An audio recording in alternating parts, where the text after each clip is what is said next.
How to install the inside handle on your mechanism. Begin by removing the handle and spring from the mechanism, cutting the zip ties.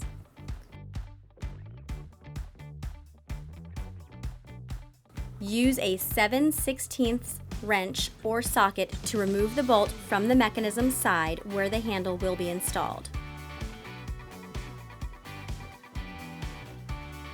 Align the hole on the inside handle with the hole on the side of the mechanism where you removed the bolt.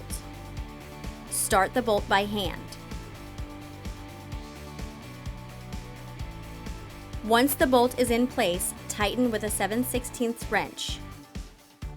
Once bolt is tight, open the mechanism for easier spring installation. Connect the long end of the spring to the front spring post, and with pliers or a spring puller, stretch the spring and attach to post on handle. You have now installed the handle on your mechanism and may install the mechanism in your base.